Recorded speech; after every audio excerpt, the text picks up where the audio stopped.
मुंबईसाठी ठाकरेंचा अभी नहीं तो कभी नहीचा नारा, आम्ही दोन्ही भाऊ एकत्र आलोय, मराठी माणसानं एक झालं पाहिजे, ठाकरे बंधूंची संयुक्त मुलाखतीमधून जनतेला साद.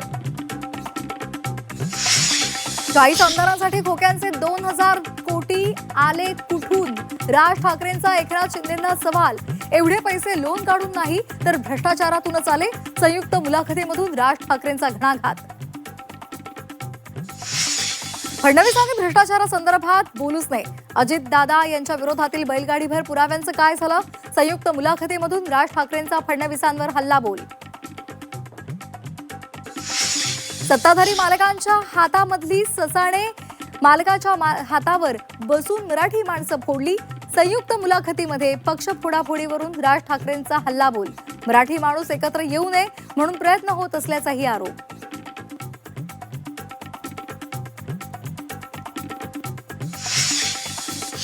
नागपुरात आज तर्री पोहा विथ देवाभाऊ भारत गणेशपुरे स्पृहा जोशी मुख्यमंत्री फडणवीसांची प्रकट मुलाखत घेणार, जनतेच्या प्रश्नांनाही उत्तरं देणार.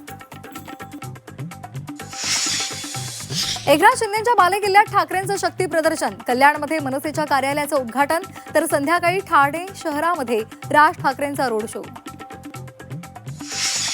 मनपा निवडणुकांनंतर संदीप देशपांडे मनसे सोडणार, भाजपमध्ये प्रवेश केल्यानंतर संतोष धुरींचा मोठा दावा तर संदीप देशपांडे आज पत्रकार परिषद घेऊन भूमिका स्पष्ट करणार. 2030 पर्यंत मेट्रोची सर्व कामं पूर्ण होणार, ठाण्यातील मुलाखतीमध्ये मुख्यमंत्री देवेंद्र फडणवीसांकडून मेट्रोसाठी डेडलाईन तर 2028 पर्यंत बुलेट ट्रेन सुद्धा सुरू होणार असल्याची ग्वाही.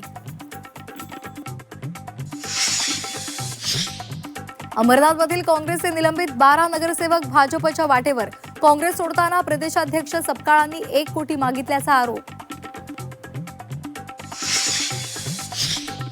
काँग्रेसची वैचारिक लढाई पण विलासरावांसंदर्भात आदर, लातूरमध्ये मुख्यमंत्री देवेंद्र फडणवीसांचं डॅमेज कंट्रोल.